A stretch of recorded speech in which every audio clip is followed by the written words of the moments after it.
Hello everyone, कैसे हैं आप सब। एमटीएस के चक्कर में सारे अदर एग्जाम छूट गए। Delay is equal to frustration is equal to marks decline.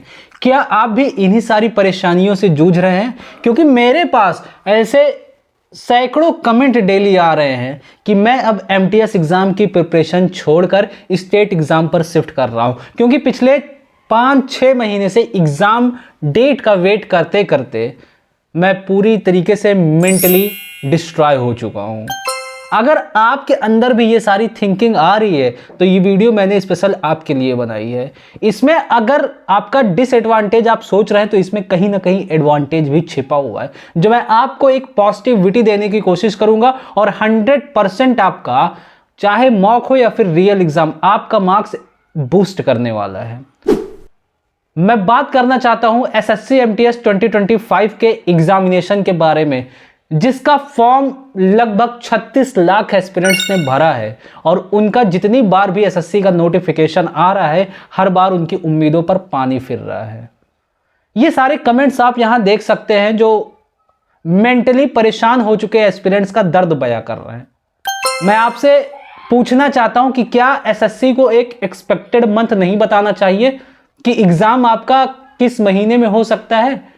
अगर आपको लगता है कि एसएससी को बताना चाहिए तो इस वीडियो को लाइक जरूर करिएगा और दोस्तों के साथ शेयर करिएगा। बिकॉज मैं जब इस पर आवाज उठाया हूं, मैं पिछले कई बार से मैं स्टेनो के रिजल्ट पर और फेज 13 के रिजल्ट पर बोल रहा था और लास्ट में उसका रिजल्ट आ भी गया। मैं नहीं कह रहा हूं कि मुझे उसकी क्रेडिट चाहिए, ना मैंने उसके लिए कुछ किया, बट एटलीस्ट मेरे पास जो प्लेटफॉर्म है मैं उस पर आकर आवाज उठा। मेरी पूरी हमदर्दी एमटीएस वाले एस्पिरेंट्स के साथ है। अभी जो एग्जाम कैलेंडर निकाला गया दिल्ली पुलिस के एग्जामिनेशन के लिए, इसके बाद से एमटीएस वाले एस्पिरेंट्स के भी बहुत ज़्यादा परेशानियां, बहुत ज़्यादा एंजाइटी फील हो रही है। मैं आपको बताना चाहता हूं, लगभग दिसंबर से सारे एग्जाम शेड्यूल होकर पूरी जनवरी एग्जाम दिल्ली पुलिस के चलने वाले हैं। डिफरेंट, चाहे वो एग्जीक्यूटिव हो या एडब्ल्यूओ टीपीओ हो या फिर मिनिस्टेरियल का एग्जाम हो, इसके बीच कोई भी स्पेस नहीं है जिसमें एमटीएस का एग्जाम कंडक्ट कराया जा सकता है। इससे पहले 2 एग्जाम नोटिस आई थी एग्जाम डेट की ही, वो थी एसएससी सीपीओ और जेई की। तो उसके बाद ये हम लोगों ने होप रखा था कि कहीं ना कहीं मिड ऑफ दिसंबर या 20 ऑफ दिसंबर से आपका एग्जाम शुरू हो जाएगा और इधर स्लॉट बुकिंग भी स्टार्ट हो जाएगी।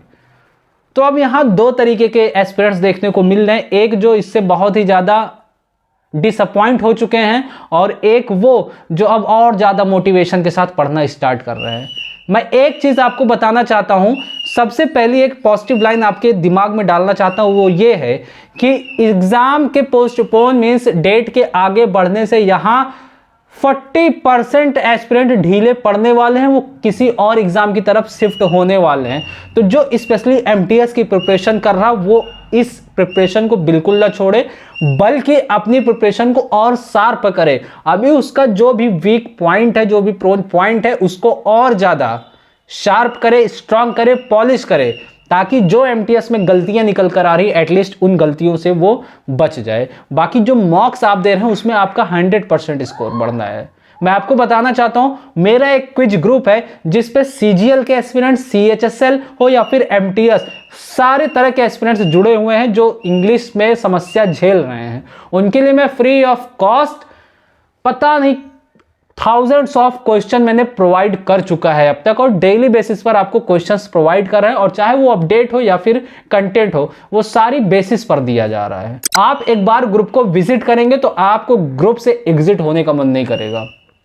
अब तक हजारों क्विज़ेस मैं अपलोड कर चुका हूं और ऐसी वैसी बल्क में नहीं डाल रहा हूं, विद डिटेल्ड एक्सप्लेनेशन, वो भी बाइलिंगुअल फॉर्म में।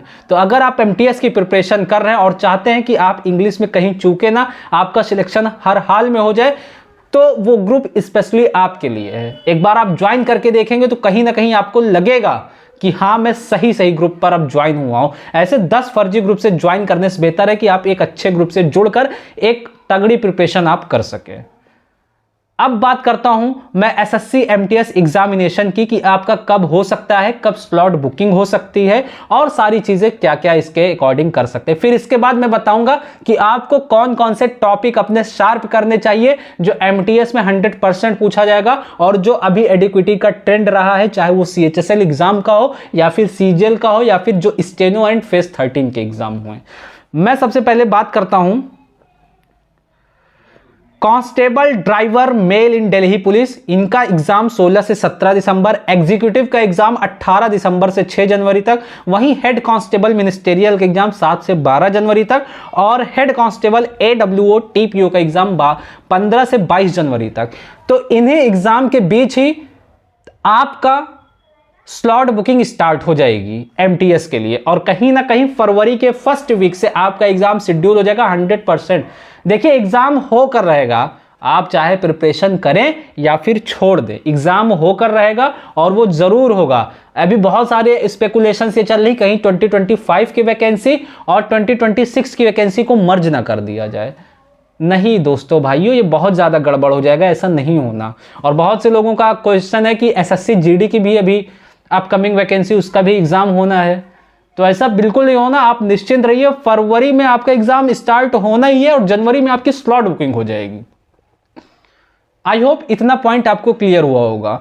अब मैं बात करता हूं सबसे पहली चीज जो अभी ट्रेंड देखा जा रहा है, वो जीके जीएस और इंग्लिश में क्वेश्चन अच्छे लेवल के बन रहे हैं, और एमटीएस में सिलेक्शन आपका जीके जीएस एंड इंग्लिश के बेस पर होना है। सबसे पहली चीज, आप जीके जीएस में अच्छे से करंट अफेयर तैयार करें, क्योंकि अभी जो पिछले एग्जाम हुए उसमें करंट अफेयर बहुत ही अच्छे लेवल की देखने को मिली। भले 2 से 4 क्वेश्चन पूछे जा रहे हैं, बट वो करंट अफेयर के पूछे जा रहे हैं, चाहे वो 2024 के करंट अफेयर हो या फिर 2025 के लेटेस्ट हो।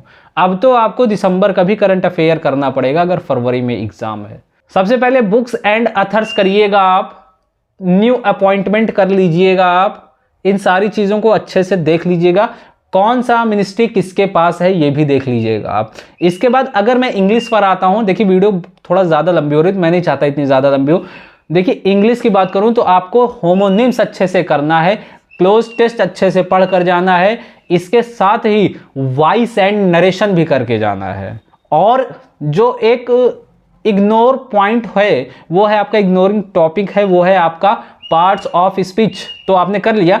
वो फिगर ऑफ स्पीच है, फिगर ऑफ स्पीच आपको अच्छे से करके जानी है। मैंने डिटेल में फिगर ऑफ स्पीच का लेक्चर अपलोड किया, लगभग आधे घंटे का, आप पूरा देख लीजिएगा इसको। आप एक भी फिगर ऑफ स्पीच मिस नहीं करेंगे, चाहे वो सिमली हो, मेटाफर हो, ओनोमोटोपैया हो, पर्सनिफिकेशन हो, ऑक्सीमोरन हो, या फिर और सारी पार्ट्स फिगर्स ऑफ स्पीच हो, ये सारी चीज़ जरूर कर लीजिएगा। तो इतना टाइम है आपके पास, इतने चीज़ों में ये सारी चीज़ें आप शार्प कर लीजिए। आई होप ये चीज़ें आपको पसंद आई होंगी। ये वीडियो अपने दोस्तों के साथ जरूर शेयर करिएगा और टेलीग्राम ग्रुप में जुड़ना बिल्कुल मत भूलिएगा। मिलता हूँ आपके साथ एक नए वीडियो में। Thanks for watching.